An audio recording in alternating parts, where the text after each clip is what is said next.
ऐसा मैं नहीं मानता कि बहुत बच्चे को बहुत होशियार होगा तभी वो जीवन में कुछ अच्छा कर पाएगा।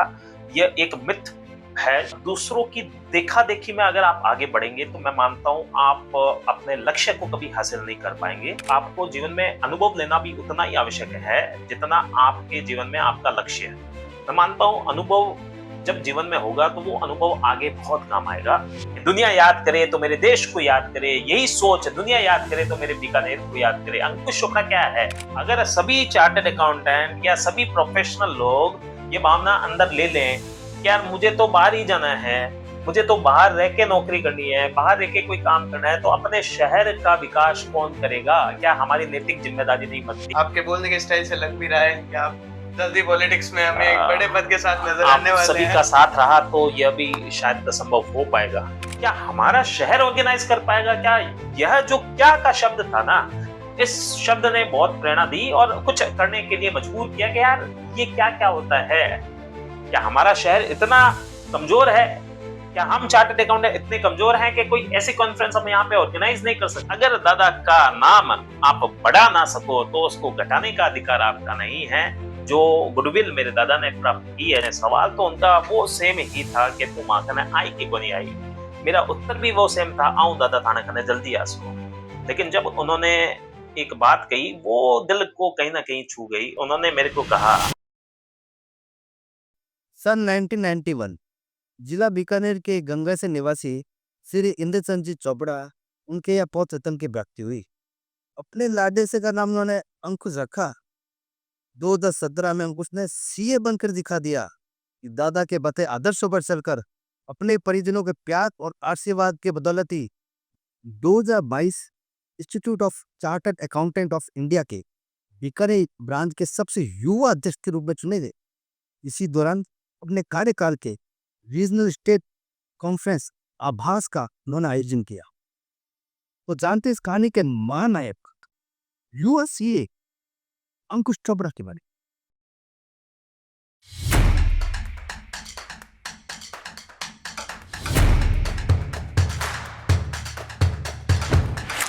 तो सर, हमेशा की तरह मैं शुरू करना चाहूंगा आपके बचपन से, आपकी स्कूलिंग से, आपके बचपन के दोस्तों से।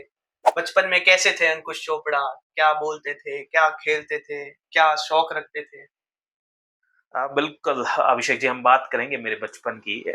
बचपन कुछ ऐसा रहा कि आप कह सकते हैं काफी शर्मिला मिजाज। जो बच्चा कभी किसी से बात करने के लिए भी अ, अपने आप को नर्वस फील करता था, जो बच्चा अपने टीचर से कोई क्वेश्चन पूछना हो तो वो पूछ नहीं पाता था, ऐसा बचपन रहा। आप कह सकते हैं कि कहीं न कहीं एक जो हेजिटेशन होता है, जो डर होता है, जो स्टेज फोबिया होता है, वो जीवन में कभी मैं कहूँ तो बचपन में बराबर बना रहा। इसका एक महत्वपूर्ण कारण रहा, कभी उसके ऊपर उतना समय दे ही नहीं पाए, जो शायद आज की युवा पीढ़ी को मैं मानता हूँ देना चाहिए। जो गलती हमने की बचपन में, मैं मानता हूँ आज की युवा पीढ़ी या आने वाला कल वो गलतियों को ना करे। निश्चित रूप से बचपन की बहुत सारी ऐसी यादें हैं, बहुत सारा ऐसा प्यार है जो हमें मिला, मोहब्बत मिली हमारे दादाजी की, जिनकी मैं बात करूँ, शायद वो आज मेरे साथ नहीं है, बट उनका इतना सपोर्ट रहा बचपन से ही कि किसी चीज़ की कोई कमी महसूस कभी नहीं हुई। और उन दिनों को कभी याद भी करते हैं कि जो बच्चा उस समय कुछ पूछने में भी संकोच करता था, उसको डर लगा करता था, आज वो बच्चा शायद उस कदर, उस आशीर्वाद से उस कदर पहुँच पाया है कि कोई भी सवाल अच्छे से पुट अप कर सकता है, कहीं भी कुछ बात जो रखनी हो वो अच्छे से रख सकता है। तो यह मैं मानता हूँ, ये बदलाव आने के पीछे कहीं न कहीं आशीर्वाद का बहुत अहम रोल रहा, उसके साथ ही साथ रोल रहा मेहनत का और लगव। एक जो लगाव होता है आपके कार्य के प्रति, वो आपको आगे लेके जाता है। तो ये मैं आपको इस माध्यम से कहना चाहूँगा।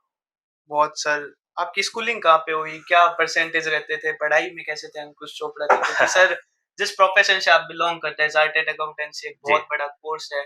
उसको करने के लिए बहुत जज़्बा चाहिए और पढ़ाई में बहुत ये मानना है लोगों का कि बहुत तेज़ होना चाहिए। क्या राय है सर इस पर? देखिए, ऐसा मैं नहीं मानता कि बहुत बच्चे को बहुत होशियार होगा, तभी वो जीवन में कुछ अच्छा कर पाएगा। ये एक मिथ है जो कि मैं मानता हूँ इसे। मेरी स्कूलिंग की बात की जाए तो स्कूलिंग मेरी 8th तक मैंने गंगा शहर से ही अपनी शिक्षा प्राप्त की, हीरालाल सौभागमल रामप्रिया माध्यमिक विद्यालय से। उसके पश्चात 2 साल 9th एंड 10th मैंने हनुमंत माध्यमिक विद्यालय से शिक्षा प्राप्त की। उसके पश्चात मैंने गवर्नमेंट स्कूल से पढ़ने का निर्णय लिया, जो कि उस निर्णय पे मेरे परिवार वाले भी मेरे साथ थे। 11th-12th जो कि मैंने कॉमर्स से किया और चोपड़ा सीनियर सेकेंडरी स्कूल से मैंने अपनी शिक्षा प्राप्त की। कभी यह फ़ील नहीं हुआ कि आप सरकारी स्कूल से पढ़ रहे हैं, उसके पश्चात आप जीवन में अच्छा नहीं कर सकते और जो आपने मेरे से क्वेश्चन किया अभी, होशियार होना आवश्यक है, मेरा ऐसा नहीं मानना है। मैं इस पॉइंट पे बिल्कुल सहमत नहीं हूँ। एक नॉर्मल स्टूडेंट भी अपने जीवन में बहुत अच्छा कर सकता है। उसका एग्ज़ाम्पल मैं शायद अपने आप को तो नहीं कहूँगा, लेकिन ऐसे कई एग्ज़ाम्पल हैं जो आपको देखने को मिल सकते हैं। मैं मेरी एजुकेशन के बारे में अगर बात करूँ तो 8th और 10th तक मैं बहुत एक सामान्य स्टूडेंट रहा, जिसके परसेंटेज भी लेस देन 60 आप कह सकते हैं, इवन फर्स्ट डिवीज़न भी शायद ना बनी हो। 10th में परसेंटेज मेरे रहे 54 के अराउंड, जो 12th आते-आते उसको 70 के अराउंड मैंने कन्वर्ट किया और हाँ, लगन थी, विश्वास था कि कुछ जीवन में अच्छा हम कर लेंगे। उसी लगन और विश्वास के साथ आगे बढ़े।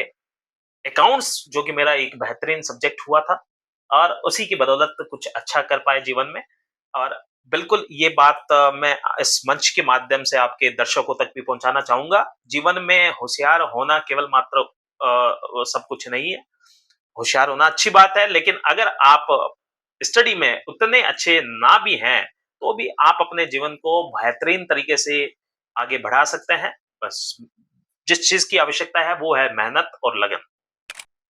सर, आपने कब डिसाइड किया कि आपको सीए बनना है और क्यों आप दूसरी स्ट्रीम्स की तरफ नहीं दौड़े, जहाँ लोग इंजीनियर, डॉक्टर्स, जहाँ आप देख रहे हैं कि हर दूसरा बंदा है इंजीनियर, डॉक्टर की तरफ भाग रहा है, आपने क्यों कॉमर्स चुना और सीए करने का फैसला किया? बिल्कुल देखिए, दूसरों की देखा-देखी में अगर आप आगे बढ़ेंगे तो मैं मानता हूँ आप अपने लक्ष्य को कभी हासिल नहीं कर पाएँगे। यह महत्वपूर्ण रहा, यह विचार मेरे उसी समय आ गए जब आने चाहिए थे, 10th की मैं बात कर रहा हूँ। 10वीं में जब मैं पढ़ाई कर रहा था उस समय एक टीचर आए और उन्होंने हमें बेसिक जानकारी दी अकाउंटेंसी के बारे में। राम ने श्याम को माल बेचा, श्याम ने राम को पेमेंट किया, तो ऐसी जो जनरल एंट्रीज हमें उस समय बताई गई, तो उस समय चीजें थोड़ी क्लियर हो गई थी कि यार ये अकाउंट्स जो सब्जेक्ट है, जो 11th-12th की नींव बन सकती है, हमें उस तरह जाना चाहिए। दूसरा सबसे महत्वपूर्ण विषय मेरे जीवन में यह रहा कि मेरे परिवार का कोई सदस्य 8th और 9th पास आउट भी नहीं थे। सिचुएशन कुछ ऐसी रही, मेरे पिताजी ज्यादा पढ़ाई कर नहीं पाए। मेरे दादाजी उस समय परिस्थितियां कुछ ऐसी थी कि मेरे दादाजी के पिताजी का देहांत बहुत कम समय में हो गया। परिवार की सिचुएशन इतनी अच्छी थी नहीं कि मेरे दादाजी अपनी शिक्षा को आगे कैरी ऑन कर सके। उसी वजह से उनको शिक्षा उस समय ड्रॉप आउट करनी पड़ी। तो दादाजी का भी कहीं न कहीं था अंकुश, उनसे उनको मेरे प्रति एक एक्सपेक्टेशन थी कि यार ये मेरे परिवार का नाम रोशन करेगा या ये कुछ ऐसा करेगा जिससे चोपड़ा खानदान का नाम और इंदर चंद चोपड़ा जी का नाम निश्चित रूप से आगे बढ़े। दादाजी की इच्छा थी कि यार तू पढ़ लिख के कुछ आगे बढ़े, तो शायद मैं मानूँ कि मैंने जीवन में कुछ अच्छा किया है। तो मेरे दादाजी का जो सपना था, उसी सपने को आगे बढ़ाते हुए मैंने चार्टर्ड अकाउंटेंसी परस्यू किया और आज मैं आपके सामने हूँ और यह दादाजी का सपना तो था ही था, साथ ही साथ बाद में ये मेरा सपना भी बना कि हाँ, मेरे दादा के सपने को पूरा करने के लिए उनका पोता ज़रूर ये काम करेगा, चार्टर्ड अकाउंटेंट बनेगा। बाधाएँ निश्चित रूप से जीवन में आई, लेकिन कभी हार नहीं मानी, इसलिए हार नहीं मानी कि उनका आशीर्वाद मेरे साथ। सर, जब we are preparing for CA examinations, जब अपन सीए बन रहे होते हैं, सारों का एक कंसंट्रेशन रहता था कि घर से अंकुश चोपड़ा सीए कर रहा है भाई, अंकुश सीए कर रहा है। राइट, तो उस सीए करने के दौरान अपने अंदर भी बहुत सारे चेंजेस आते हैं। एक जर्नी बनती है सीए की, फिर एक ड्रीम आता है कि बिग फोर में जॉब करनी है, बाहर रहेंगे मेट्रो सिटीज में, अपना करियर बिल्ड करेंगे। और हमने देखा है, आपने की भी है बिग फोर में 4 साल तक जॉब। क्यों सर उसको छोड़ के, जो आपका ड्रीम होता है एक सीए का, कि बिग फोर में जॉब करेंगे, मेट्रो सिटी में रहेंगे? और आप देख यहाँ आ गए। देखिए अभिषेक जी, सर्वप्रथम तो आपको क्लियर कर दूँ, मैंने और करेक्ट भी कर दूँ, मैंने 4 साल नहीं करीब 2 साल ईवाई में काम किया, बिग 4 में काम किया, गुड़गाँव मेरी पोस्टिंग रही और निश्चित रूप से आपको जीवन में अनुभव लेना भी उतना ही आवश्यक है, जितना आपके जीवन में आपका लक्ष्य है। मैं मानता हूँ अनुभव जब जीवन में होगा तो वो अनुभव आगे बहुत काम आएगा और यही अनुभव लेने के लिए मैंने गुड़गाँव की ओर प्रस्थान किया। वहाँ मैंने नौकरी भी की, बिग 4 में भी मैंने काम किया, सीए फर्म में भी काम किया। मेरे फैमिली की भी यही इच्छा थी कि बाहर जाके तो दुनिया देखे, कि दुनिया किस कदर बीकानेर से आगे चल रही है और क्या ऐसा डिफरेंट चीज़ हो रही है वहाँ जो बीकानेर में आज नहीं हो पा रही है या हो सकती है। उसी के मद्देनज़र मैं गुड़गाँव दिल्ली की यात्रा की मैंने।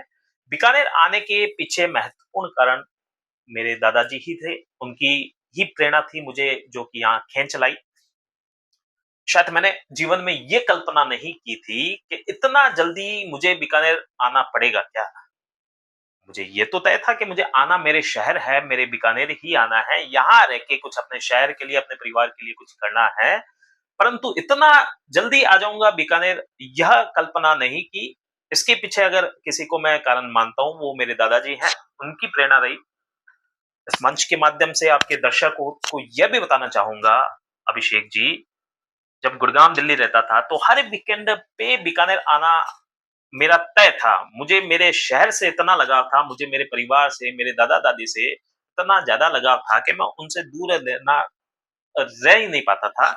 उसके चलते हर वीकेंड मैं बीकानेर आता और जब बीकानेर शनिवार को यहाँ पहुँचता, तो मेरे दादाजी बड़े खुश होते और जब जा रहा होता तो उनका सवाल एक ही होता कि तू मेरे पास कब आएगा? क्या तू मेरे पास आएगा कि नहीं आएगा? और मैं हमेशा उनको यही कह के निकलता कि आऊँगा दादा, जल्दी आऊँगा। क्योंकि वो मारवाड़ी में बात करते, तो मैं मारवाड़ी में उनको कहता कि आऊँ दादा थाने खने बहुत जल्दी आसो। चीज़ें चलती रही, समय बीतता गया।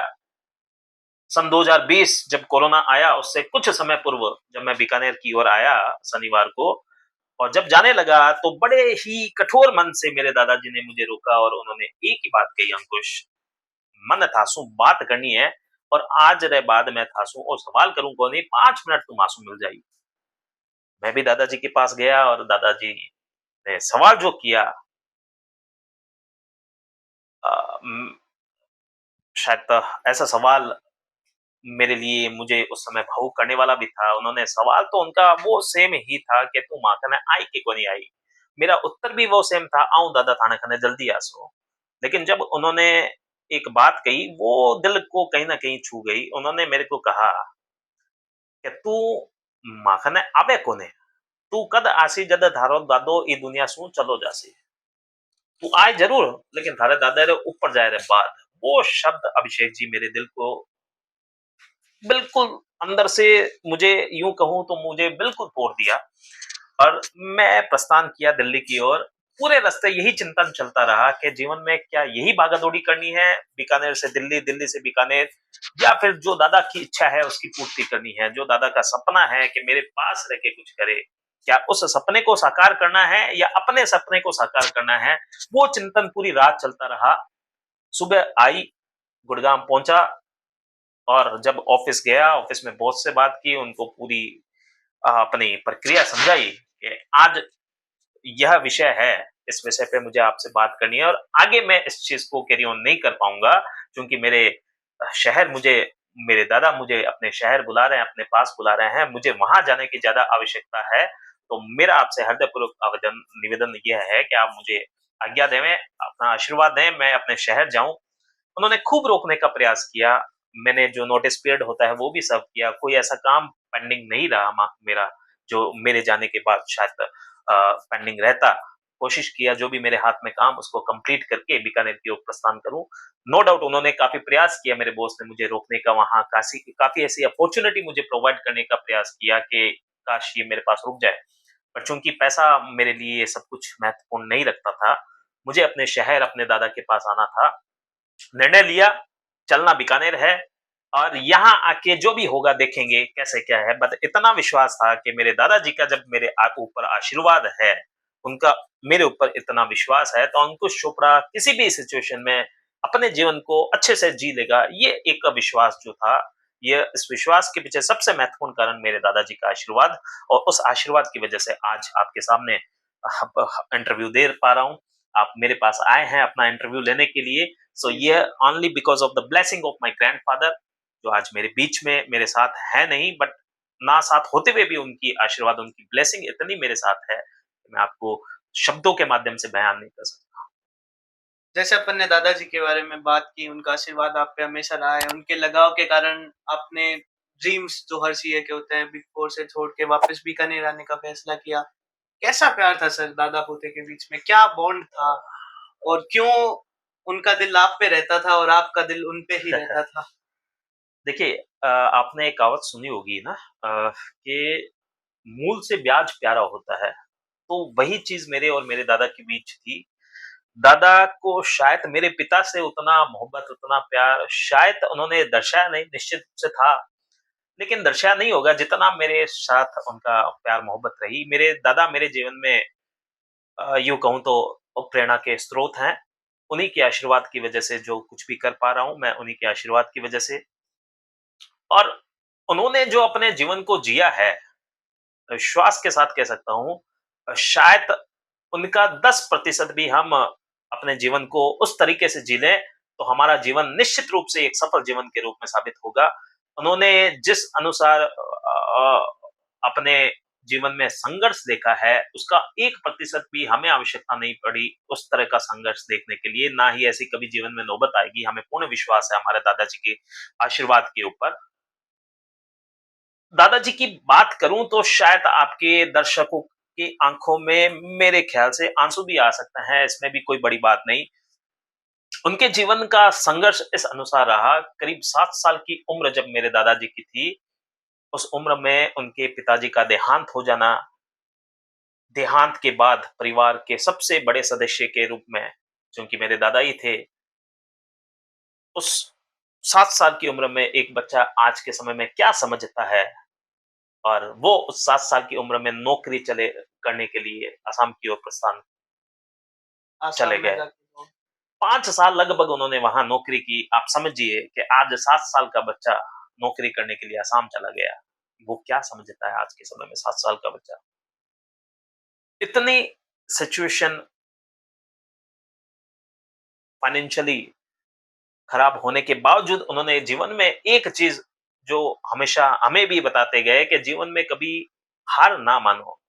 जीवन की सिचुएशन परिस्थितियां कैसे भी क्यों ना हो, आप जीवन में हार ना मानो, आप आगे बढ़ते रहो। ये मेरे दादा का जो वचन था, ये दादा के जो शब्द थे, ये हमारे जीवन के अंदर, हृदय के अंदर बिल्कुल भरे हुए हैं और मैं विश्वास के साथ कह सकता हूं, अगर आपके जीवन में किसी भी तरह की सिचुएशन डाउनफॉल क्यों ना आ जाए, अगर आपने हिम्मत नहीं हारी, तो आपको कोई भी ताकत तरक्की करने से नहीं रोक सकती, आगे बढ़ने से नहीं रोक सकती। ये जो चीज़ें मैं आपको बता रहा हूँ, ये सारी बातें मैंने अपने दादा से सीखी है। उनके जीवन को जब मैंने देखा है बहुत नज़दीकी से, तो मुझे उनके बारे में एक-एक शब्द पता है। उनका जीवन किस अनुसार रहा, कितना प्रेरणादायी रहा हमारे पूरे परिवार के लिए, हमारे परिवार के वो मुखिया थे और उस मुखिया का हमारे जीवन से दूर हो जाना, हमारे जीवन का सबसे बड़ी क्षति जिसको हम कहेंगे वो है।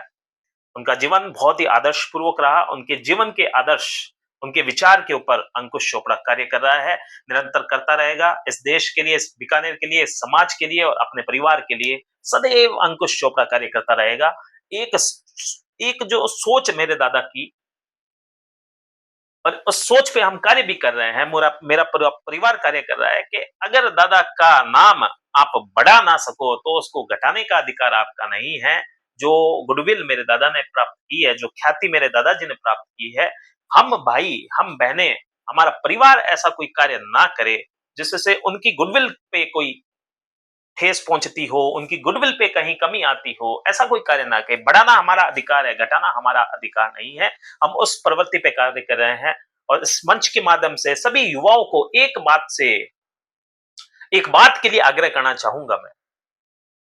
आप अपने परिवार के लिए, आप अपने दादा-दादी, माँ-बाप के लिए अगर कुछ सैक्रिफाइस करते हैं, तो विश्वास रखिएगा मेरे दोस्तों, कि ऊपर वाला इतना कुछ आपको देता है जिसकी आप कभी कल्पना तक नहीं कर सकते।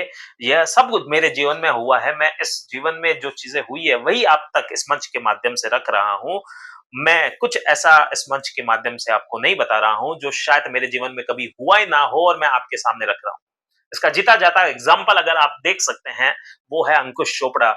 वो अंकुश चोपड़ा जिसके परिवार का कोई सदस्य 10th पास आउट नहीं, उस परिवार का एक सदस्य चार्टर्ड अकाउंटेंट बनता है, कुछ समय के लिए बीकानेर शहर को छोड़ के बाहर नौकरी करता है, पुनः बीकानेर की पावन धरा पर आता है और उस बीकानेर की पावन धरा पे आने के तुरंत बाद, बहुत कम समय के बाद, वो इस ऐसी इंस्टीट्यूट का इतनी बड़े पद पे इंस्टीट्यूट के अध्यक्ष के रूप में दायित्व उसको प्राप्त होता है और उस अध्यक्ष के रूप में दायित्व प्राप्त होने का अगर कोई मैं कारण समझता हूं तो वो एक ही कारण है मेरे दादाजी का आशीर्वाद। उस आशीर्वाद की वजह से एक पोता इतने बड़े मंच पर, इतने बड़े पद पर बैठ के एक पद की गरिमा को रखते हुए कार्य करता है। और ये एग्जाम्पल मैं इसलिए आपको बता रहा हूं, यह सैक्रिफाइस नहीं कहूंगा, जो दादा की इच्छा की पूर्ति जो उसके पोते ने की, अंकुश चोपड़ा ने की, मैं आप सभी से आग्रह करता हूं आप भी अपने दादा दादी की इच्छा की पूर्ति करने के लिए तत्पर रहें। उनको क्या अच्छा लगता है उस पर कार्य करें। कारण हमारे बचपन में उन्होंने हमें सब कुछ दिया, जब हमारा समय आया उनको कुछ देने का, हमने क्या किया? हम चले गए बीकानेर छोड़ के बाहर, क्यों? क्या हम हमारे शहर, हमारे पिता, हमारे माता, हमारे दादा, हमारे दादी के पास रह के क्या हम कुछ अच्छा नहीं कर सकते क्या? मेरा सवाल आप सभी से। बिल्कुल किया जा सकता है, आप विश्वास रखें माय डियर फ्रेंड्स। अगर आप कुछ अच्छा कर सकते हैं, आप अपने दादा-दादी की इच्छा की पूर्ति कर सकते हैं, तो आप विश्वास रखिएगा ऊपर वाला इतना सब कुछ आपको देगा कि आप कभी कल्पना नहीं कर सकते। और ये अंकुश चोपड़ा आपके सामने बैठा है, इसी मंच के माध्यम से। मैं कुछ भी नहीं हूँ, मैं जो कुछ भी हूँ, मेरे दादा की वजह से हूँ, उनके आशीर्वाद की वजह से हूँ। ये बहुत ही सर बड़ी प्रॉब्लम आ रही है अभी के आजकल की जो युवा जनरेशन्स हैं, जैसे मैं मेरी बात करूँ, हमारी एज के लोग जो कुछ अचीव करते ही बाहर अपनी अपॉर्चुनिटीज को, अपने घर वालों को पीछे छोड़कर खुद सेल्फिश होते जा रहे हैं। उस पे भी सर ये बहुत बड़ी दिक्कत है। इसके साथ एक चीज और जानना चाहूंगा सर मैं कि चार्टर्ड अकाउंटेंसी के कोर्स के दौरान आर्टिकलशिप का एक बहुत अहम रोल होता है और आजकल के चलन में सर डमी आर्टिकलशिप्स भी चल रही है। आपकी आर्टिकलशिप कैसी रही और क्या एक्सपीरियंसेस थे और आपका इस पे क्या कमेंट है कि डमी करें या अपन प्रैक्टिस करें सही आर्टिकलशिप के दौरान जाए? अभिषेक जी देखिए, कमेंट बिल्कुल क्लियर है। डम्मी आर्टिकलशिप मतलब आप अपने भविष्य के साथ खिलवाड़ कर रहे हैं, राइट? अगर आपको डमी ही करना है तो आप विश्वास रखें, आप अपनी प्रैक्टिस जीवन में कभी स्टार्ट नहीं कर पाएंगे। कारण अगर आपको थ्योरेटिकल नॉलेज तो खूब सारा है, बट आपने उस चीज को प्रैक्टिकली कभी समझा ही नहीं। जब प्रैक्टिकल अनुभव आपको नहीं होगा तो आप विश्वास करें, आप एक नौकरशाह के रूप में ही आगे बढ़ेंगे। डमी करना इट प्योरली मीनिंग कि आप अपने भविष्य के साथ खिलवाड़ कर रहे हैं, जो कि ना हो। मेरा इस मंच के माध्यम से सभी चार्टर्ड अकाउंटेंट स्टूडेंट से यह आग्रह रहेगा, बिल्कुल डमी की ओर आगे ना बढ़े। अपनी आर्टिकलशिप एक अच्छे चार्टर्ड अकाउंटेंट के अंडर में करके आगे बढ़े। 3 साल जो कि अभी इंस्टीट्यूट ने करीब 2 साल की आर्टिकलशिप कर दी है, बिल्कुल अच्छे से करें, क्योंकि यही आपका क्रूशियल टाइम होता है कुछ सीखने का, कुछ आगे बढ़ने का। और इस क्रूशियल टाइम के समय, जैसा आपने मेरे से पूछा आपकी आर्टिकलशिप कैसे रही, तो मैं बताना चाहूंगा आर्टिकलशिप के समय आप ना केवल चार्टर्ड अकाउंटेंट के बारे में कैसे काम किया जाता है, कैसे टैक्सेशन का काम किया जाता है, टीडीएस का, इनकम टैक्स का, जीएसटी का रिटर्न कैसे दाखिल होता है, ना सिर्फ आप केवल वो चीजें सीखते हैं, बल्कि बहुत सारी ऐसी चीजें हैं जो आर्टिकलशिप के समय आपको सीखने को मिलती है। मैं यूं कहूं तो आपको सीखने को मिलता है किस अनुसार अपने क्लाइंट से डील करना है, आपको क्लाइंट से कैसे बात करना है, किस अकॉर्डिंग आपको डिपार्टमेंट में अपने आप को रिप्रेजेंट करना है, अपने क्लाइंट को रिप्रेजेंट करना है, किस अकॉर्डिंग अपने परिवार को आगे बढ़ाना है, किस अकॉर्डिंग सबको साथ लेके चलना है। ये चीजें आप कदापि नहीं सीख सकते अगर आपने अपने जीवन में डम्मी को अपनाया है। आप तभी कुछ चीजें ये सीख सकते हैं अगर आपने आर्टिकलशिप ईमानदारी के साथ की हो। हमारा अनुभव बहुत अच्छा रहा आर्टिकलशिप के समय। ऐसा कोई दिन नहीं जाता था जिस दिन शायद मुझे डांट ना पड़ती हो मेरे बॉस से।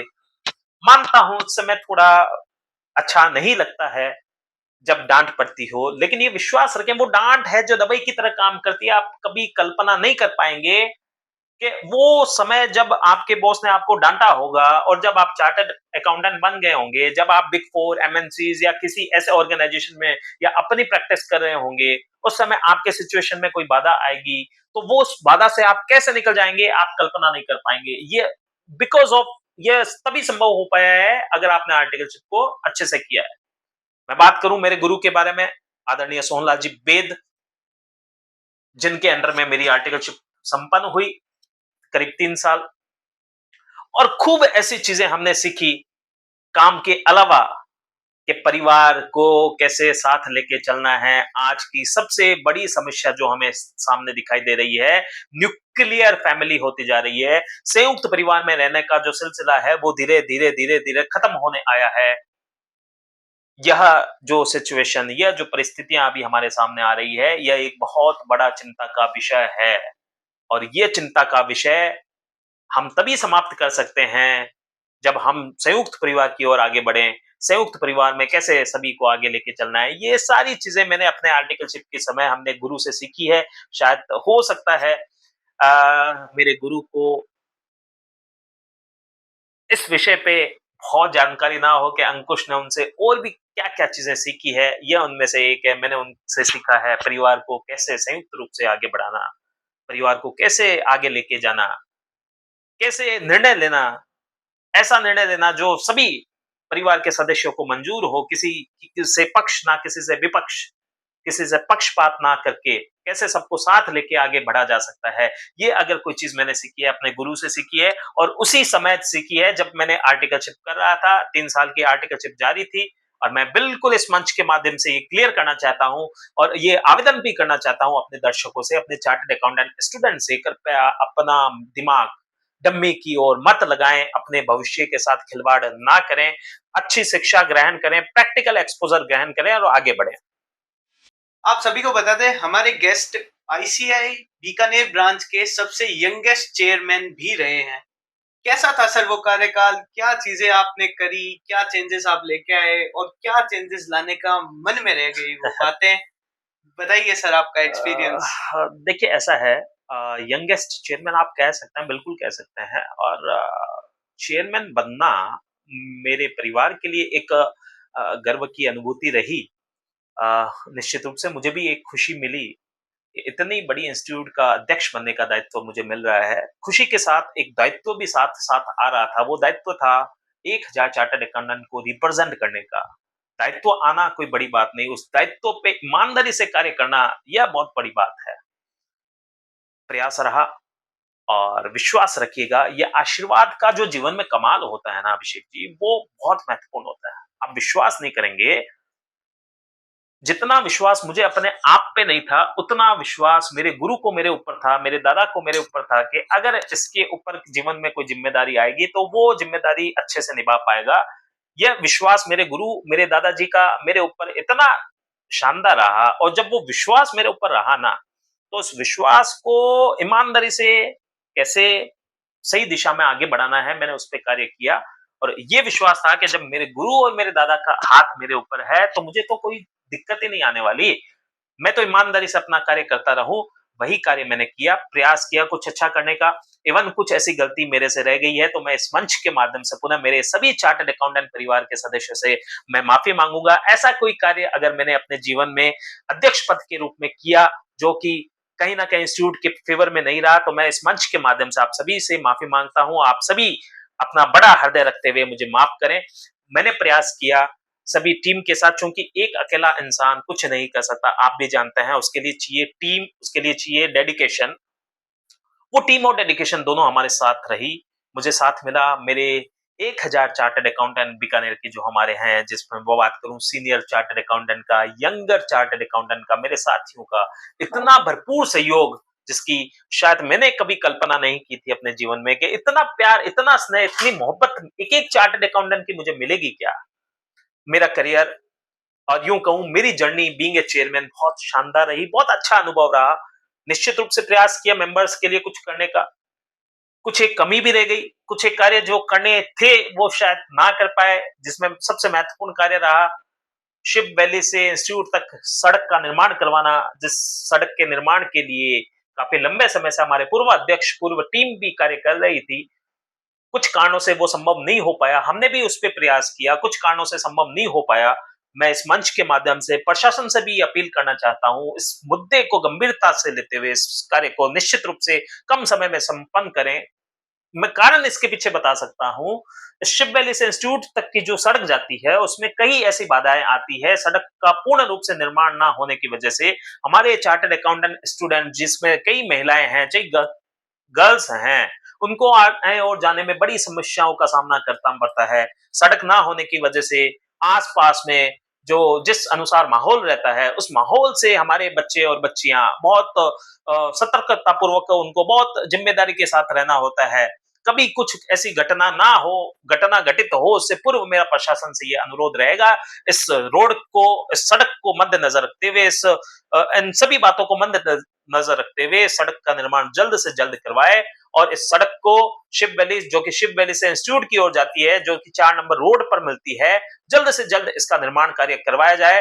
तभी आने वाले समय में जो चीज़ें अभी चल रही है, उनसे बचाया जा सकता है। यहाँ पे इस रोड पर बहुत सारी ऐसी चोरियाँ होती हैं जो शायद ना होनी चाहिए और चूँकि मुद्दे पे आता हूँ मैं, आपसे बात करूँगा। अनुभव काफ़ी अच्छा रहा being a chairman, being a committee member, सभी का साथ मिला।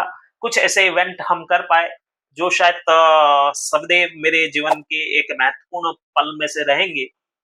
उसमें एक बहुत अहम रोल जब हमने सभी के साथ से रीजनल कॉन्फ्रेंस का आगाज किया जिसका हमने नाम भी दिया आभास संकल्प से सफलता की ओर और वो एक महत्वपूर्ण क्षण रहा मेरे लिए नहीं ना सिर्फ मेरे लिए अपितु बीकानेर के प्रत्येक चार्टर्ड अकाउंटेंट के लिए और यूं कहूं तो बीकानेर के प्रत्येक व्यापारी वर्ग के लिए कि इतनी बड़ी कॉन्फ्रेंस का बीकानेर में होना बहुत छोटी बात नहीं थी और बीकानेर का प्रत्येक चार्टर्ड अकाउंटेंट, प्रत्येक व्यापारी वर्ग इस कॉन्फ्रेंस से कनेक्टेड था। बिल्कुल सर, उस पे भी हमारा पूरा एक डेडिकेटेड क्वेश्चन है आपके, आएँगे हम आगे उस पे।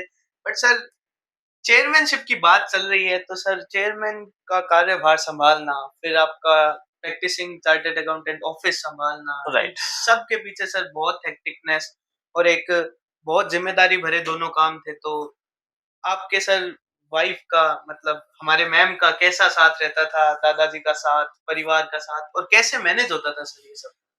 देखिए, ऐसा है कि निश्चित रूप से थोड़ी प्रॉब्लम्स तो होती है जब आप किसी उच्च पद पे बैठे होते हैं और साथ ही साथ आपका जीवन उसी समय, आपका करियर उसी समय आगे बढ़ता है और उस समय ही कुछ ऐसा महत्वपूर्ण पद आपके जीवन में आ जाता है। थोड़ी बाधाएँ आती हैं, लेकिन वो बाधाएँ बिल्कुल कम हो जाती है अगर परिवार का सपोर्ट आपके साथ पूरा हो। मैं इस मंच के माध्यम से बताना चाहूँगा मेरी वाइफ का, मेरे दादा-दादी का, मेरे परिवार का इतना भरपूर सहयोग मेरे जीवन में रहा, उस टेन्योर के दौरान रहा, जिस समय शायद मुझे सबसे ज़्यादा आवश्यकता थी। मेरी वाइफ जो कि गृहिणी है, नाम की गृहिणी है, मैं उसको कहूँगा वो होल इन वन है। एक मैं निश्चित रूप से ये विश्वास के साथ कह सकता हूँ, एक महिला अपने जीवन में वो सारे कार्य कर सकती है जो वो करना चाहती है।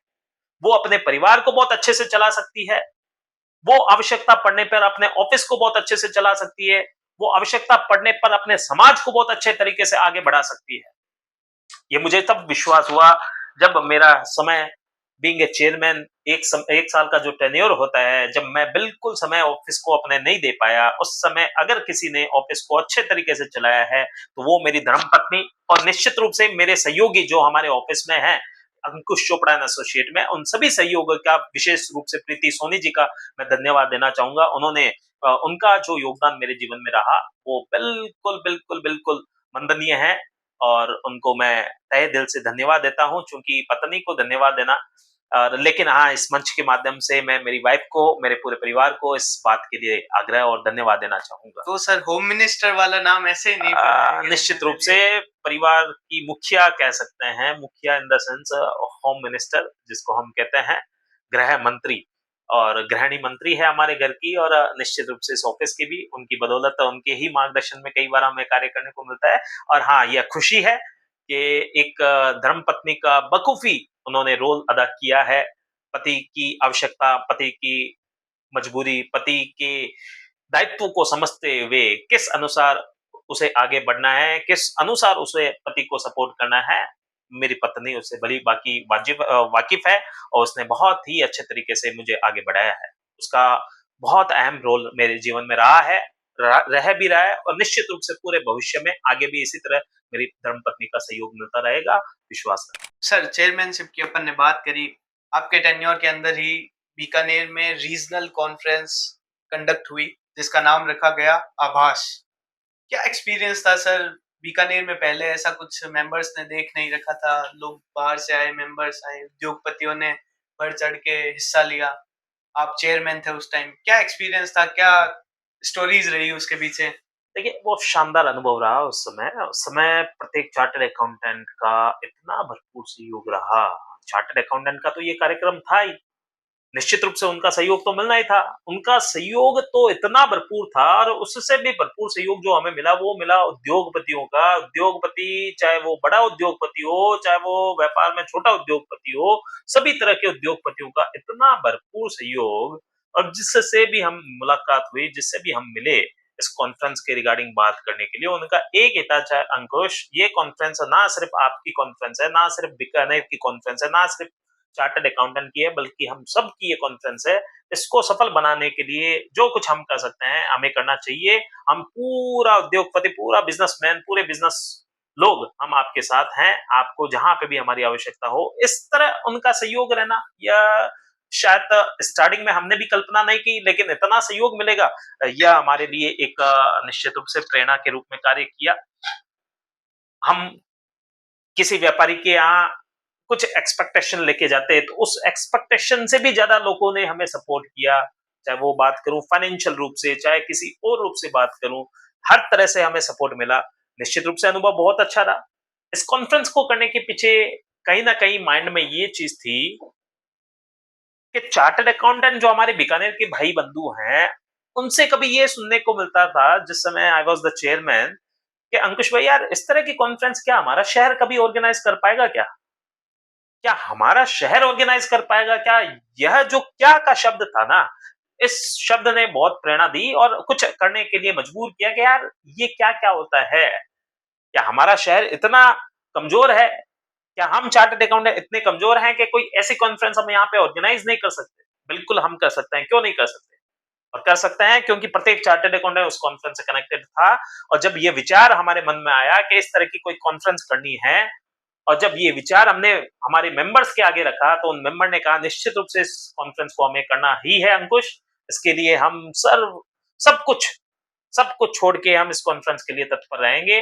और ये विश्वास रखें, 2 दिन की ये कॉन्फ्रेंस 14 और 15 जनवरी 2023, 2 दिन का जो समय रहा, सभी चार्टर्ड अकाउंटेंट बीकानेर के उस कॉन्फ्रेंस को अटेंड करने के लिए रविंद्र रंगमंच के पावन पर्व, पावन प्रांगण में उपस्थित रहे।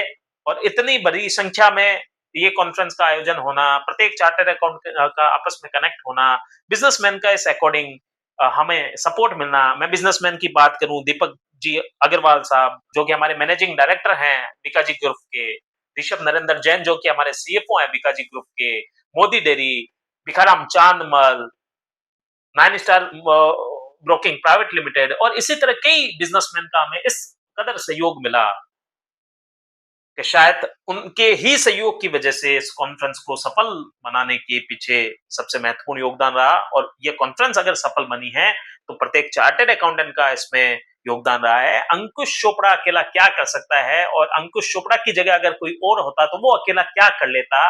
कुछ नहीं कर सकता। वो तभी कर सकता है जब सबका साथ, सबका सहयोग उस कार्य को करने के लिए मिले। और ये विश्वास के साथ कहता हूं कि सभी चार्टर्ड अकाउंटेंट का जो साथ मिला, यह कॉन्फ्रेंस सफल हुई, उसी बदौलत हुई। और कुछ एक कारण, एक विशेष कारण इस कॉन्फ्रेंस को करने के पीछे जो हमारे मन में आया, जब हम कॉन्फ्रेंस को अंतिम रूप दे रहे थे, उस समय हमें कुछ ऐसी ऐसी चीजें सुनने को मिलती थी कि आपका शहर क्या कर सकता है, आपके शहर में क्या इतनी क्षमताएं हैं क्या? इस तरह के जब सवाल आते थे, इस तरफ से जो हमारे बीकानेर के ऊपर, बीकानेर के चार्टर्ड अकाउंटेंट के ऊपर जो क्वेश्चन मार्क लगता था ना, उस क्वेश्चन मार्क को जब ना हटाने का कार्य हमने किया, तो सबसे पहले चिंतन आया कि इस कॉन्फ्रेंस का नाम क्या देना चाहिए। इस कॉन्फ्रेंस का नाम हमने जब रखा आभास, या आभास उन सभी को करवाने के लिए कि ये एक ऐसा शहर है, बीकानेर शहर, मां करनी की पावन धरा, जिस शहर के लोगों का जो दिल है वो बहुत बड़ा है। हो सकता है ये शहर बहुत छोटा हो क्षेत्रफल के दृष्टिकोण से, बट इस शहर में रहने वाले लोगों का दिल इस अनुसार बड़ा है कि आप यहाँ जब आएंगे तो आप बीकानेर के लोगों को अपना समझने लगेंगे, और जब यहाँ से जाएंगे तो हो सकता है अंकुश चोपड़ा का नाम आपके माइंड में आए कि नहीं आए, महत्वपूर्ण नहीं है। महत्वपूर्ण यह है कि हमारे शहर का नाम आपके माइंड में जरूर आएगा। इस विषय पे हमने कार्य किया, विशेष तौर पे मैंने कार्य किया, और यही सोच रही जो हमारे माननीय प्रधानमंत्री जी की है कि दुनिया याद करे तो मेरे देश को याद करे। यही सोच, दुनिया याद करे तो मेरे बीकानेर को याद करे। अंकुश चोपड़ा क्या है? इस कॉन्फ्रेंस को करने के पीछे हो सकता है अंकुश चोपड़ा ने प्रयास किए हो, लेकिन अंकुश चोपड़ा क्या है? कुछ भी नहीं। हमारा शहर लोग याद करें तो मेरे शहर के बारे में गर्व से कहे, ये एक ऐसा बीकानेर शहर है जो मान, मर्यादा और इस शहर के लोगों का दिल इतना विख्यात है कि आप कुछ मांगे वो आपको सब कुछ दे देंगे। यह विचार हमारे मन में रहा। इस कॉन्फ्रेंस को सफल करने के लिए कॉन्फ्रेंस का नाम दिया गया आभास संकल्प से सफलता की ओर। सर ऐसी कोई स्टोरी इससे जुड़ी हुई जिससे आप कनेक्टेड ज्यादा हैं और आपके मन में कुछ चेंजेस आए उसके बाद? बिल्कुल निश्चित रूप से। देखिए, ये जब कॉन्फ्रेंस हमने करने का इरादा बनाया, चूंकि ये चिंता का एक विषय भी था, इतना बड़ी कॉन्फ्रेंस चूंकि फर्स्ट टाइम बीकानेर में होने जा रही है, और इतनी बड़ी कॉन्फ्रेंस को करने की जो जिम्मेदारी थी वो सबसे ऊपर, सबसे पहली जिम्मेदारी अंकुश चोपड़ा की थी, क्योंकि अंकुश चोपड़ा उस समय चार्टर्ड अकाउंटेंट तो था ही, उसके साथ ही उस चार्टर्ड अकाउंटेंट इंस्टीट्यूट बीकानेर शाखा का अध्यक्ष था। मेरे पास ये दायित्व था, तो यह विषय तो माइंड में चल ही रहा था कि इस कॉन्फ्रेंस को कैसे सफल किया जा सकता है। तो इस कॉन्फ्रेंस जब हुई उससे करीब 7 दिन पूर्व मेरे जीवन की सबसे महत्वपूर्ण बैठक में से एक मैं कहूंगा, मीटिंग जो कि आयोजित की, उस मीटिंग को संचालित करने का भी परम सौभाग्य मुझे प्राप्त हुआ। उस मीटिंग में हमने सभी चार्टर्ड अकाउंटेंट बीकानेर के सीए साथियों को इनवाइट किया। करीब 50 की संख्या में चार्टर्ड अकाउंटेंट उपस्थित थे। उस 50 में भी अमूमन आप कह सकते हैं कि सीनियर चार्टर्ड अकाउंटेंट काफी संख्या में थे, नो डाउट यंग भी चार्टर्ड अकाउंटेंट थे। और जब मैं मंच पे था उस समय, जब सबसे यह अनुरोध करा था कि आप अपने मंच पे आके अपने विचार रखें, और जब उन्होंने मुझे यह विश्वास दिलाया कि अंकुश तू अकेला नहीं है या तेरी टीम अकेली नहीं है, हम सब इसके साथ खड़े हैं, वो मेरे जीवन का एक बेहतरीन पल आप कह सकते हैं। वो मीटिंग मेरे जीवन की बेहतरीन मीटिंग में से एक रही थी कि उस मीटिंग में सभी जो चार्टर्ड अकाउंटेंट वहां उपस्थित थे, सभी ने अपने विचार रखे, और इस कदर विचार रखे कि आप अपने आप को कैसा अकेला महसूस कर रहे हैं अंकुश, हम सब आपके साथ कर रहे हैं, why are you nervous, are you feeling nervous. तो यह जो वाक्य हमें चार्टर्ड अकाउंटेंट से मिला, ये जो साथ, ये जो प्यार मोहब्बत हमें सीए साथियों से मिली, मैं शब्दों के माध्यम से बहुत ज्यादा बयान नहीं कर सकता। मैं बस इस मंच के माध्यम से सभी सीए साथियों को, बीकानेर के मेरे प्रत्येक चार्टर्ड अकाउंटेंट चाहे वो सीनियर हो, उनको मैं प्रणाम करता हूँ। यंग चार्टर्ड अकाउंटेंट को मैं धन्यवाद देता हूँ इस मंच के माध्यम से, उनका जो साथ रहा इस कॉन्फ्रेंस के लिए, और आगे भी इसी तरह बना रहेगा, मुझे पूर्ण विश्वास है। बिल्कुल सर, कॉन्फ्रेंस की और आभास की बात चली रही है तो टीपीएफ ऑर्गेनाइजेशंस के आप अभी अध्यक्ष हैं। Right. क्या करती है सर ये ऑर्गेनाइजेशन और इस कार्यभार को भी आप किस तरह निभा रहे हैं? देखिए, टीपीएफ एक संस्था है जिसका पूर्ण नाम तेरापंथ प्रोफेशनल फोरम है। जैन समाज में एक समाज है तेरापंथ समाज। तेरापंथ समाज की ये बहुत बड़ी एक संस्था है जो कि पैन इंडिया वाइज कार्य करती है। इसके मुख्य उद्देश्य जो है वो है, किसी भी बच्चे, किसी का भी परिवार जो अपने बच्चों की फीस जमा करवाने के लिए सक्षम नहीं है, उनको फीस ना होने की वजह से अपनी एक शिक्षा से वंचित ना रहना पड़े, उस दृष्टिकोण से आगे बढ़ते हुए तेरापंथ प्रोफेशनल फोरम हर साल करीब 3 करोड़ रुपए से भी ज्यादा की राशि शिक्षा सहयोग के रूप में उन परिवार के बच्चों को प्रोवाइड करता है जो परिवार अपने बच्चों की बेहतरीन तरीके से शिक्षा प्रोवाइड नहीं कर सकते। यह एक बहुत ही वाइड लेवल का प्लेटफॉर्म है। करीब 11,000 प्रोफेशनल लोग इस संस्था के साथ जुड़े हुए हैं। हमारे जो गुरु थे आचार्य श्री महाप्रज्ञ जी, तेरापंथ धर्म संघ के 10वें आचार्य, जो हमेशा कहते थे तेरापंथ के ये सारे मोती हैं प्रोफेशनल लोग, इन मोती को एक ही माला में पिरोने के काम तेरापंथ प्रोफेशनल फॉर्म कर रहा है। उस तेरापंथ प्रोफेशनल फॉर्म में करीब 11,000 प्रोफेशनल, जिसमें मैं बात करूं chartered accountant, doctor, engineer, advocate, MBA, pilot, इस तरह के कई ऐसे प्रोफेशनल लोग इसमें जुड़े हुए हैं, आईएएस, आईपीएस। तो इस तरह से ये बहुत एक बड़ी वाइड लेवल की संस्था है, पूरे पैन इंडिया में ये कार्य कर रही है।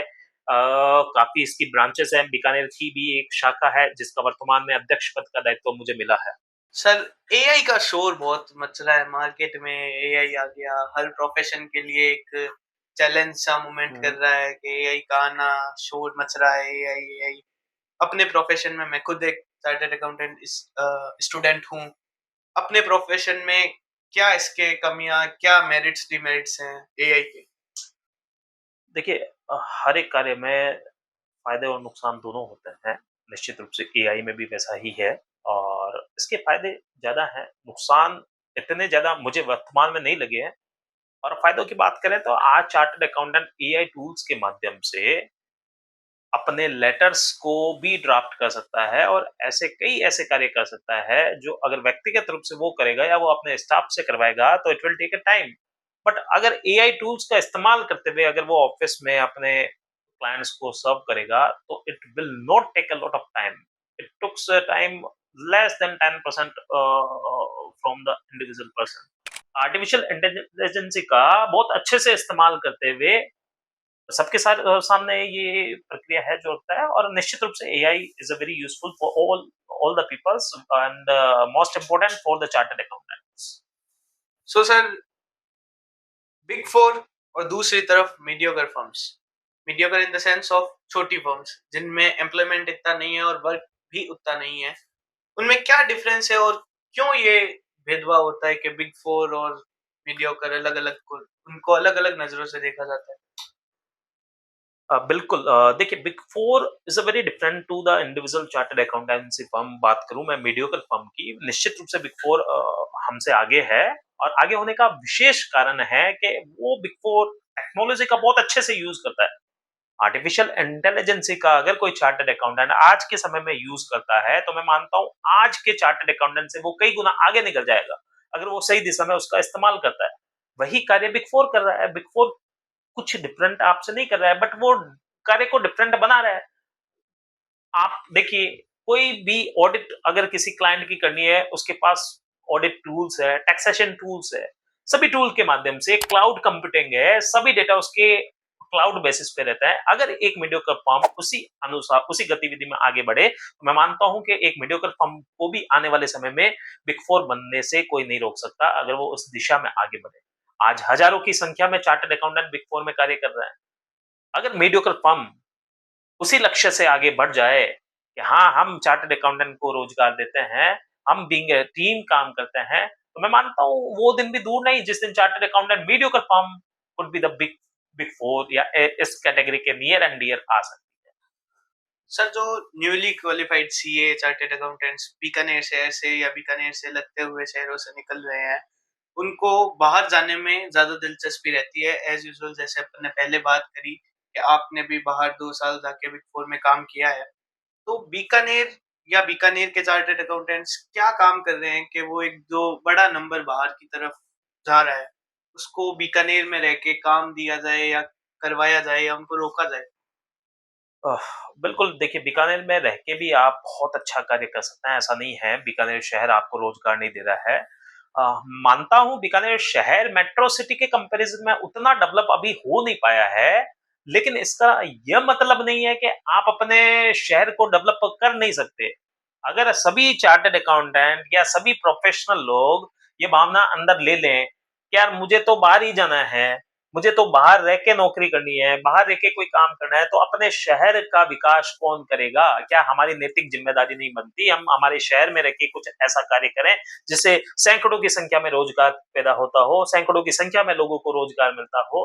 अगर हम नहीं करेंगे तो हमारी जगह करेगा कौन? हम अपने शहर के बारे में नहीं सोचेंगे तो कौन सोचेगा हमारे शहर के विकास के बारे में? क्या ये पॉलिटिशियन सोचेंगे? क्या कोई और सोचेगा हमारे शहर के विकास के बारे में? ये हमारी नैतिक जिम्मेदारी बनती है। मैं मानता हूँ बाहर जाना आवश्यक है, मैं मानता हूँ बाहर जाके अनुभव लेना भी आवश्यक है। मैं ये भी मानता हूँ निश्चित रूप से बाहर बाहर बीकानेर के कंपैरिजन में ग्रोथ ज्यादा है। बट इसका यह मतलब नहीं आप अपने शहर से इतने दूर चले जाएँ कि शहर के विकास के बारे में भी ना चिंतन करें। अगर आप अपने शहर के बारे में चिंता नहीं कर सकते, तो फिर आप अपने शहर से वो एक्सपेक्टेशन भी नहीं कर सकते कि ये शहर से हमें ये चाहिए, वो चाहिए। कहाँ से ये संभव होगा अगर आप खुद अपने शहर के बारे में नहीं सोचेंगे? मैं इस मंच के माध्यम से सभी युवाओं से ये अपील करना चाहूँगा, अपने शहर बीकानेर को आगे बढ़ाने में आप बहुत अपना महत्वपूर्ण योगदान दे सकते हैं और जो कि आपको देना भी चाहिए। अंकुश चोपड़ा आज बीकानेर नहीं होता, तो शायद गुड़गाँव, दिल्ली या किसी ऐसी मेट्रो सिटी में बैठा होता। लेकिन आज बीकानेर हूँ तो मुझे गर्व भी है और ये मेरी नैतिक ज़िम्मेदारी भी बनती है अपने शहर को और आगे लेके जाऊँ। क्या शहर को मुझसे आवश्यकता है? क्या शहर से मुझसे एक्सपेक्टेशन है? मैं उस कार्य को भी करूँ साथ ही साथ।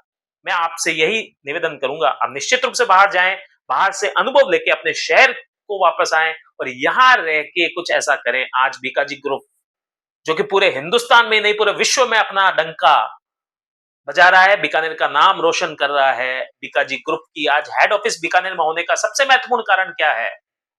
उस बीकाजी ग्रुप के फाउंडर चेयरमैन जो हैं हमारे पन्ना बाबू, शिव रतन जी Agarwal, mister Deepak ji Agarwal, managing director, उनको अपने शहर से लगाव है।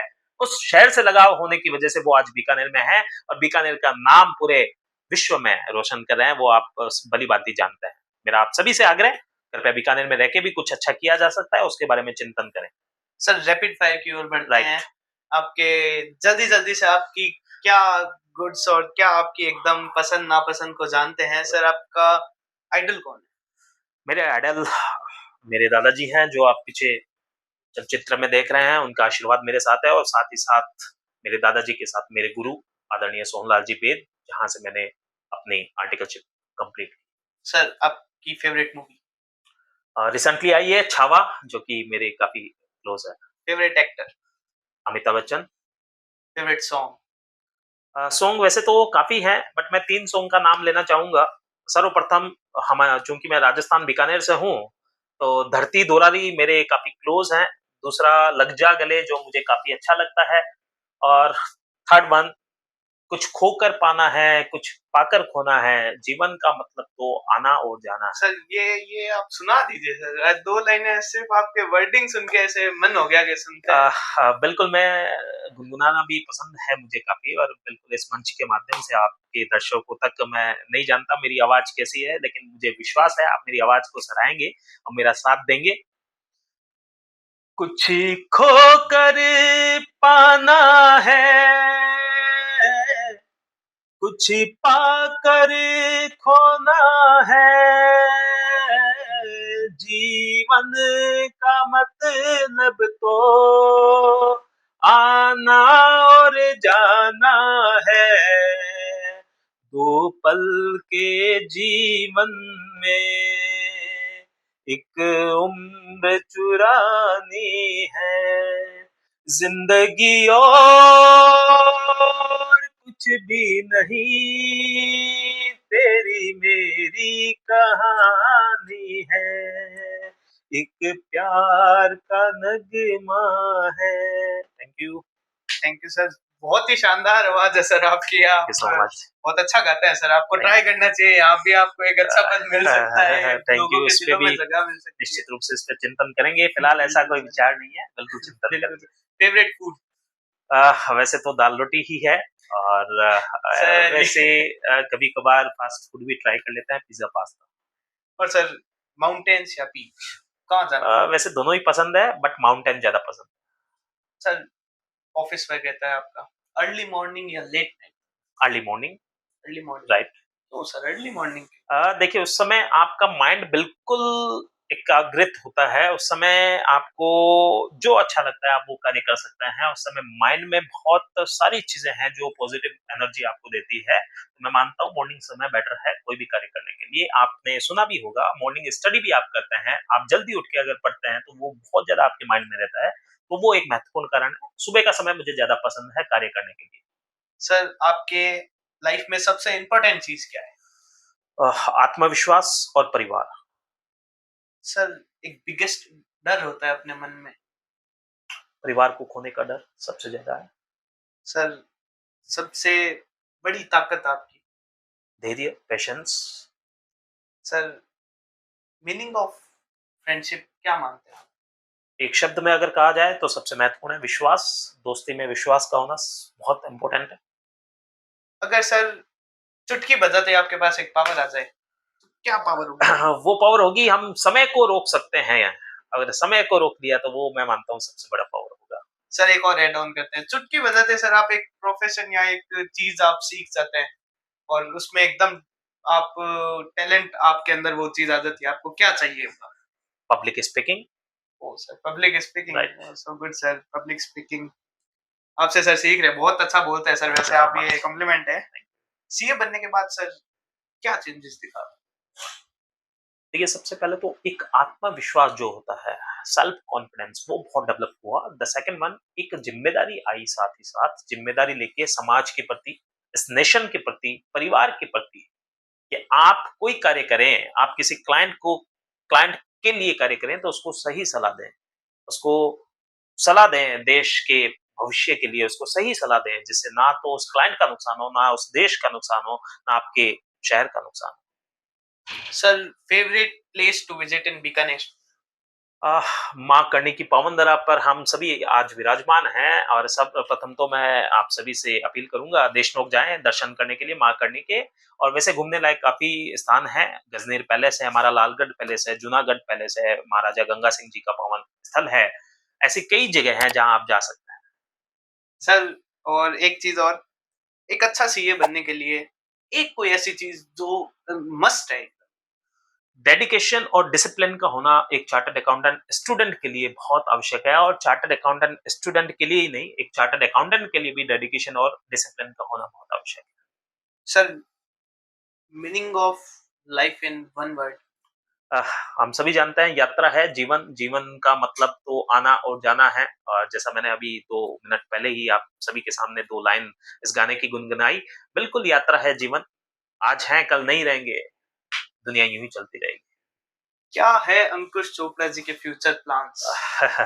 क्योंकि सर आपने, हमने देखा है और अभी अपन की बातचीत हुई, आपके इतने सारे पदों पे काम किया हुआ जो लोगों के द्वारा सराहनीय कार्य बताया जाता है और उनकी एक अच्छी अपेक्षा रहती है हमेशा आपसे, तो आगे आपके क्या प्लान्स हैं? देखिए, जैसा मैंने पूर्व में भी आपको बताया है, मेरे दादाजी का आशीर्वाद मेरे साथ है, मेरे गुरुजन का आशीर्वाद मेरे साथ है, और मेरा सपना मेरे दादाजी का सपना है, उनका सपना पूरा होना मतलब मेरा सपना है। मेरे दादाजी का सपना कहीं न कहीं था, मेरा पोता चार्टर्ड अकाउंटेंट बने, और ऊपर वाले का आशीर्वाद रहा, मैं बना भी, सबका साथ रहा। और कहीं न कहीं जब मैं दादाजी के साथ बैठता था तो उनकी एक दिल की इच्छा होती थी कि अंकुश, जब कभी भी एक दायित्व मिले, कुछ सुधार करने के लिए समाज में या इस राज्य में या इस देश में, वो ज़रूर करना।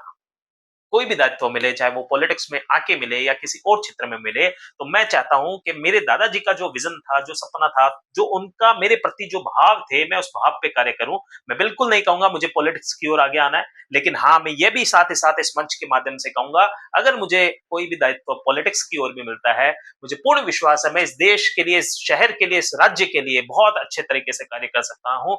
मुझे पता है मेरे शहर में क्या कमियाँ हैं, मैं इस शहर की कमियों को दूर करने के लिए तन, मन और धन से अपना सब कुछ न्योछावर करते हुए कार्य कर सकता हूँ।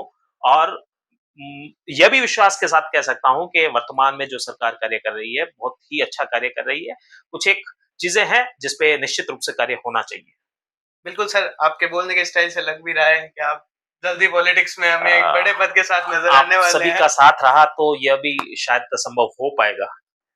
जाते-जाते सर, यंगस्टर्स, मैं खुद एक यंगस्टर हूँ, तो हमारे सीए स्टूडेंट्स के लिए जो अपना करियर सीए में ढूँढ रहे हैं या एक परस्यूइंग सीए कोर्स के अंदर इन्वॉल्व्ड हैं, आपने देखा है सर सीए का नाम जब भी आता है तो अटेम्प्ट्स की बात आ जाती है, एक फेलियर देखने की बात आ जाती है।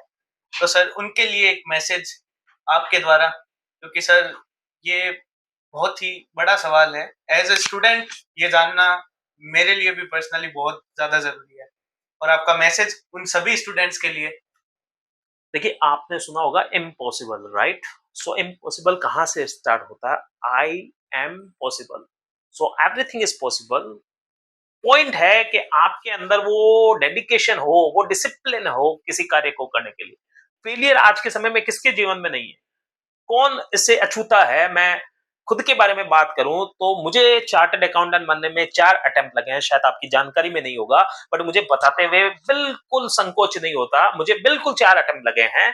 इसका मतलब ये तो नहीं कि मैं सफल नहीं हो पाया या मैं फेलियर हो गया, मैं फर्स्ट टाइम फेल हो गया तो मैं चार्टर्ड अकाउंटेंट नहीं बन सकता। मेरे पास ऑप्शंस होता है, या तो मैं चार्टर्ड अकाउंटेंसी कोर्स छोड़ दूँ या उसके प्रति क्या कमियाँ रह गई है मेरे अंदर, किस वजह से मैं फेल हुआ, किस वजह से मैं पास हो सकता हूँ, उस पे मैं कार्य करूँ, तो निश्चित रूप से सफलता आपके कदमों को छुएगी। आप विश्वास रखें अपने ऊपर, आप विश्वास रखें अपने कार्य के ऊपर, आप विश्वास रखें अपने परिवार के ऊपर, बिल्कुल सब कुछ आप कर सकते हैं जो आप चाहें। आज के समय में निश्चित रूप से मैं मानता हूँ ये विश्वास की कहीं न कहीं कमी है जो युवा पीढ़ी को सता रही है। मैं इस मंच के माध्यम से युवाओं से ये अपील करता हूँ और ये मैसेज जो आप सभी के लिए है, वो है डेडिकेशन और डिसिप्लिन। ये 2 शब्द आप अपने जीवन में इम्पोर्टेंट, इस दोनों ही शब्दों पे कार्य करें। तीसरा माँ-बाप, दादा-दादी की इच्छा की पूर्ति, उनका आशीर्वाद। डेडिकेशन इसलिए कह रहा हूँ, बिना डेडिकेशन के कोई भी सफलता आप हासिल नहीं कर सकते। बिना डिसिप्लिन के कोई सफलता आप हासिल नहीं कर सकते। और आप अगर ये सोचें कि यार मैं ही सब कुछ हूँ, मैं चार्टर्ड अकाउंटेंट बन गया, सो आई एम एवरीथिंग्स, मैं चेयरमैन बन गया the institute of chartered accountant of India Bikaner शाखा का, तो आई एम एवरीथिंग। बट यह सत्य नहीं है, आप कुछ भी नहीं है। विश्वास रखें, आज जिस ओहदे पे आप बैठे हैं, कल कोई और उस ओहदे पे बैठा था, कल कोई और उस ओहदे पे बैठा होगा। या जिस ओहदे पे आज आप बैठे हैं, निश्चित रूप से वो प्राउड की बात है, बट वो ईगो आपके अंदर ना आए कि यार मैं ही सब कुछ हूँ। Who help the are you? आप कुछ भी नहीं है, विश्वास रखें माय डियर फ्रेंड। जो कुछ भी है ऊपर वाला हमसे करवाता है, उसका आशीर्वाद रहता है, आपके पेरेंट्स का आशीर्वाद रहता है, उसकी बदौलत हो पाती है चीजें। आप निश्चित रूप से मेहनत करते हैं, ऊपर वाला उस चीज को देखता है। फेलियर आना जीवन में इंपॉर्टेंट है, उससे हमें कोई ना कोई एक सीख मिलती है। फेलियर आने का मतलब ये नहीं आपका जीवन समाप्त हो गया हो, आप बहुत कुछ अच्छा जीवन में कर सकते हैं। आपको तो उन सब चीजों से सीख लेने की आवश्यकता है। मेरे दादाजी, जिनका मैं अभी जिक्र करता था, जो आप पीछे देख रहे हैं, उनका देहांत दिवाली के सेम डे हुआ। उनके लिए सबसे अच्छा दिन शायद वो दिन रहा होगा, बट हमारे परिवार के लिए, सबके लिए, विशेष रूप से मेरे लिए सबसे सबसे ऐसे दिन की बात करूं कि जिस दिन मैं अच्छे से दिवाली भी सेलिब्रेट नहीं कर सकता अपने जीवन में, कभी भी शायद मैं ऐसा कहूँ तो कोई गलत नहीं होगा। उनके जीवन का संघर्ष, 7 साल की उम्र में पिता का देहांत हो जाना, इतनी गरीबी का होना, गरीबी का होने के बावजूद कभी हिम्मत ना हारना, ये सोच उस 7 साल के स्टूडेंट के अंदर, 7 साल के बच्चे के अंदर जब जागृत हुई, जो सैक्रिफाइस मेरे दादा ने किए, हम तो कुछ भी नहीं कर रहे, उसका 2% भी हमने कभी सैक्रिफाइस करने की आवश्यकता नौबत भी नहीं आई। तो इनसे हम बहुत कुछ चीजें सीख सकते हैं। मेरे आप सभी साथियों से यही आग्रह रहेगा, आप प्रेरणा रखें, आप विश्वास रखें, 2 चीज पे कार्य करें, डेडिकेशन एंड डिसिप्लिन। आप निश्चित रूप से सफलता प्राप्त करेंगे। बहुत बहुत धन्यवाद। थैंक यू सर, आपसे बात करके बहुत ही वैल्यू एडिशन हुई है थैंक यू। हमारे अंदर भी, और जो लोग इस वीडियो को देखेंगे उनके लिए भी। सर वैसे तो ये लास्ट क्वेश्चन था, बट और मेरे पर्सनल एक्सपीरियंस के लिए, सर दोस्तों का रोल बहुत होता है अपनी लाइफ में। जब कुछ पॉइंट्स ऐसे होते हैं कि जब हम फैमिली से या रिश्तेदारों से या आसपास के लोगों से कुछ शेयर नहीं कर पाते, तो वहाँ दोस्तों की इम्पोर्टेंस हमारे लाइफ में होती है। आपके लाइफ में कैसी थी सर वो हाँ, क्रोनोलॉजी? देखिए, दोस्तों का जीवन में बहुत अधिक रोल होता ही है, हम सभी इस बात को जानते हैं। और दोस्त का जीवन में होना बहुत आवश्यक भी है, कारण कि दोस्त आपके लिए रात और दिन खड़ा रहता है, परिस्थिति चाहे कैसी भी क्यों ना हो। आप डाउनफॉल में जा रहे हैं तो वो दोस्त आपको सपोर्ट करने के लिए तैयार रहेगा। आप किसी ऐसे पल का खुशी मना रहे हैं तो वो उस खुशी में भी आपके साथ शामिल रहेगा। ऐसे कई दोस्त मेरे हैं, मेरे दोस्त काफ़ी कम हैं, बट जो भी हैं मैं कहूँगा वो कोहिनूर हैं, वो हीरा हैं। मैं इस मंच के माध्यम से बताना भी चाहूँगा, मेरा सबसे क्लोज़ मित्र जिसे मैं मानता हूँ, मिलाप चोपड़ा, राजेश भूरा, अंकित बोरड़, ये 3-4 दोस्त तो ऐसे हैं जिनसे मैं जीवन की हर एक बात शेयर कर सकता हूँ, और वो सदैव मेरे लिए, चाहे मैं परिस्थिति चाहे मेरे जीवन में कैसी भी क्यों ना आए, मेरे लिए सदैव खड़े रहते हैं।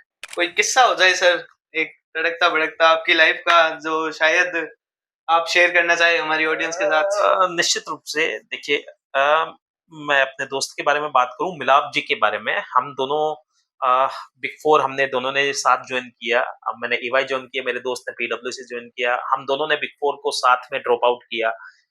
हम दोनों अपने शहर अमूमन साथ-साथ ही आए। यहाँ आने के बाद एक प्लेटफ़ॉर्म मिला मुझे, तेरापन प्रोफ़ेशनल फ़ोरम। उसमें उस प्लेटफ़ॉर्म से कनेक्ट करने का सबसे बड़ा कोई योगदान अगर किसी ने दिया तो वो मेरे आदरणीय नारायण चंद्र जी चोपड़ा बाबा साहब, जो कि पूर्व मेयर रहे हैं हमारे बीकानेर शहर से। उनके जो छोटे बेटे हैं वो मेरे परम मित्र हैं मिलाप चोपड़ा। उन्होंने मेरे को हमेशा पुश किया, किसी भी इवेंट में उस इवेंट को होस्ट करने के लिए, उस इवेंट में अपने विचार रखने के लिए। उनको पता था कि अंकुश चोपड़ा का स्टेज से काफ़ी डर लगता है, इसको स्टेज फ़ोबिया है, वो पब्लिक स्पीकिंग से काफ़ी डरता है। ये सारी चीज़ें मेरे दोस्त को पता थी, उससे कैसे ओवरकम किया जा सकता है, वो भी उसको बखूबी पता था कि अंकुश को अगर ये प्लेटफ़ॉर्म दिया जाए, निश्चित रूप से उस समय तो उसको हो सकता है ऐसा अजीब-सा लगे, बट वो ओवरकम ज़रूर कर जाएगा। हमेशा पुश करता रहा, अंकुश भाई तेरे को कल ये कार्य करना है, कल तेरे को इस कार्यक्रम में 2 मिनट बोल के आना है। सो वो मेरे लिए काफ़ी सदुपयोगी रहा। निश्चित रूप से आज मेरे मन में बिल्कुल भी स्टेज को लेके डर नहीं है, और यह डर निकालने का अगर किसी ने बहुत ही शानदार कार्य किया है तो मेरे दोस्त मिलाप चोपड़ा ने। मैं धन्यवाद शब्द मेरे दोस्त के लिए काफ़ी छोटा होगा। ऐसे कई किस्से हैं जो मैं शेयर कर सकता हूँ, चूँकि समय की भी एक मर्यादा है। कभी और हम बात करेंगे। बिल्कुल सर, बिल्कुल। Thank you sir for coming and joining, और आपकी रियल लाइफ एक्सपीरियंस हमारे साथ शेयर करने के लिए बहुत ही अच्छा लगा सर। आपने बीकानेर के लिए इतना सोचकर, और आगे आप रोड मैप तैयार कर ही रहे हैं। So thank you for watching this video. Thank you so अगर मच। अच्छा लगा हो तो आप सब्सक्राइब करें, शेयर करें। Thank you sir. Thank you so much. Thank you so much, Abhishek Mohta ji. Thank you so much to him team, and thank you so much संवादकास्ट, जिन्होंने आज हमारे बीच आके आप और हमसे वार्तालाप करने का एक अवसर प्रदान किया। मैं बहुत बहुत तहे दिल से आभार व्यक्त करता हूँ संवादकास्ट का, और अनुरोध करता हूँ आप सभी दर्शकों से, कृपया इस चैनल को कास्ट कीजिए, इस चैनल को सब्सक्राइब कीजिए और जुड़े रहें इस चैनल के माध्यम से। बराबर मिलती रहेगी आपको आगे की जानकारी। बहुत बहुत धन्यवाद।